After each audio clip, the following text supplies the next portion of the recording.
আমরা শুরুতেই বৃত্তের বেসিক একটা ধারণা নেব।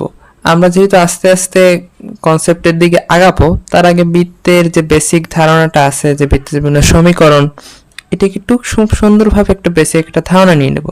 দেখো, এই ধরো আমাদের কাছে একটা বৃত্ত আছে, তাহলে বৃত্তের একটা কেন্দ্রও থাকবে। এটা ধরো বৃত্তের কেন্দ্র। দেখো, বৃত্তের কেন্দ্র আমরা ধরলাম সি। যেহেতু এটা একটা বৃত্ত, তার মানে ওর বৃত্তর তো ব্যাসার্ধ থাকে আমরা জানি, আবার বৃত্তের ব্যাসও থাকে, এবং মনে রাখতে হবে ব্যাসার্ধর দ্বিগুণ হচ্ছে আমাদের সেই ব্যাস।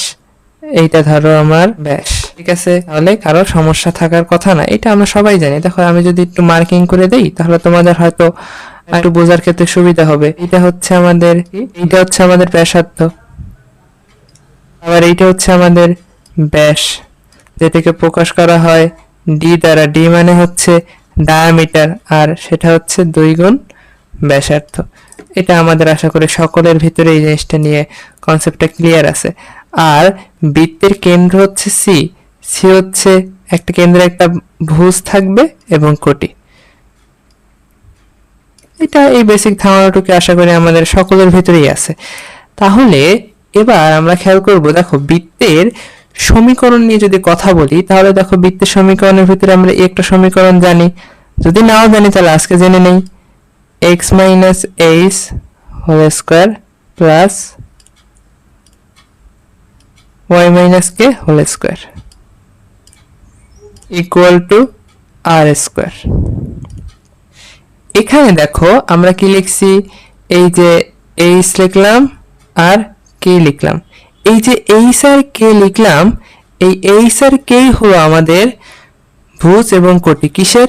কেন্দ্রের। এবার যদি আমরা বৃত্তের সেন্টারের কথা বলি, যদি আমরা বলি সেন্টার, এটাকে আমরা চাইলে সি দ্বারা প্রকাশ করতে পারতাম, সেটা হচ্ছে আমাদের এইচ কমা কে। আবার দেখো, বৃত্তের ব্যাসার্ধ বা রেডিয়াসটা কি আমার এখানে, সেটা হচ্ছে এই যে আমরা লিখলাম আর স্কোয়ার। এই আরটা হচ্ছে আমাদের সেই বৃত্তের ব্যাসার্ধ। তাহলে বুঝলাম কি, এই সমীকরণে এইটা হচ্ছে কেন্দ্রের ভুজ এবং তা হচ্ছে এইচ, আবার কে হচ্ছে কেন্দ্রের কোটি, আর তোমার যে আর আছে সেই আরটা হচ্ছে বৃত্তের ব্যাসার্ধ। তাহলে আশা করি আমাদের এই জিনিসটা নিয়ে সকলের কনসেপ্ট ক্লিয়ার। এবার দেখো, আমরা আর একটা সমীকরণ দেখব। আশা করি সেই সমীকরণটার সাথেও তোমরা পরিচিত আছো, যদি না থাকো আজকে শিখে নাও। সেই সমীকরণটা এরকম, x square plus y square plus 2gx plus 2fy plus c equal to 0। দেখো, এখন একটা জিনিস খুব ভালোভাবে লক্ষ্য করো। দেখো, এই যে এক্স স্কোয়ার আর ওয়াই স্কোয়ার আছে, এই যে এক্স স্কোয়ার আর ওয়াই স্কোয়ার, দেখো এক্স এর আগেও সহগ কিন্তু এক, ওয়াই এর আগেও সহগ কিন্তু এক।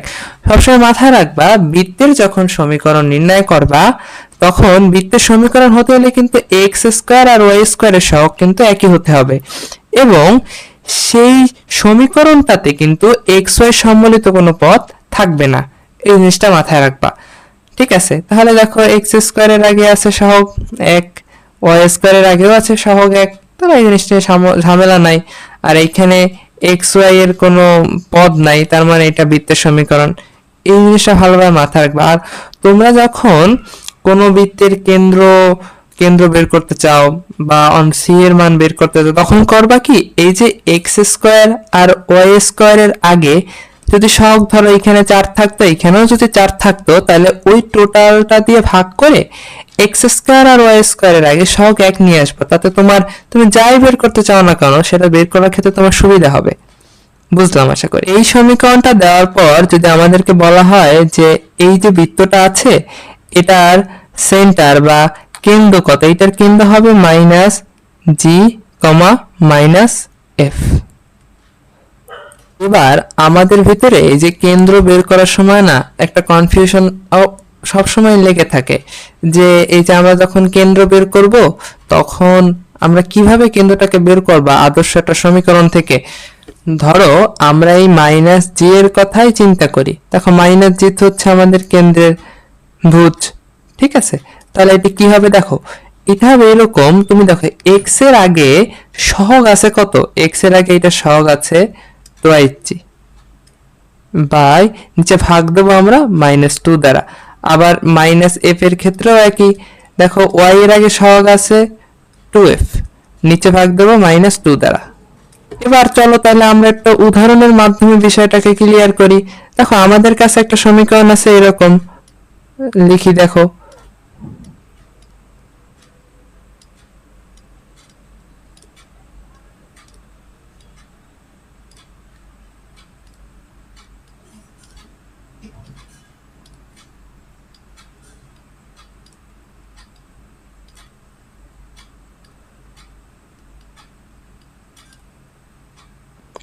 এখন আমরা যদি এই সমীকরণটাকে এই আদর্শ আকারে নিতে চাই তাহলে আমরা কি করব, 4 দ্বারা ভাগ দেই, তাহলে আসে x square plus y square, এই জায়গায় আসে আমাদের 4x, আবার এই জায়গায় আসে 5y, এখানে আসে 8।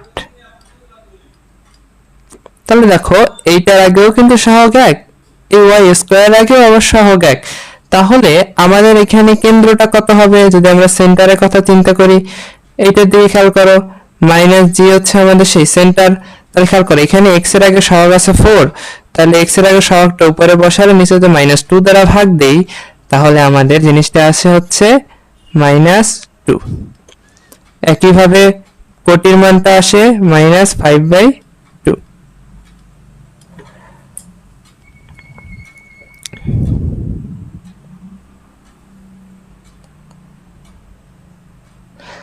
আশা করি এই টপিকটা বা এই কনসেপ্টটা নিয়ে তোমাদের কোনো কনফিউশন এখন আর নাই। যদি হালকা একটু থাকে তাও যদি প্র্যাকটিস করো তাও ক্লিয়ার হয়ে যাবে। এবার সাধারণ সমীকরণ তো আমরা জানলাম, তাহলে সাধারণ সমীকরণ থেকে আমরা কিছু দুইটা তথ্য জানার ট্রাই করবো। দেখো সাধারণ সমীকরণটা আবার একটু লিখি, সেটা হচ্ছে x square plus y square 2gx plus 2fy plus c equal to 0। তাহলে এই সমীকরণ থেকে আমরা যদি x অক্ষের ছেদকৃত অংশ বের করি সেটা হবে এরকম 2 into root over G square minus C. আবার y অক্ষের ছেদকৃত অংশ বের করলে সেটা হবে 2 into root over f square minus c. এই দুইটা সূত্র তোমরা একটু মনে রাখিও, পরবর্তী যদি ম্যাথ প্র্যাকটিস করো তারপরে দেখবা আর মুখস্থ করার দরকার হচ্ছে না, এমনিই তোমাদের মাথায় ওই ম্যাথটা বা ওই টাইপ করার সময় রিকল আসবে।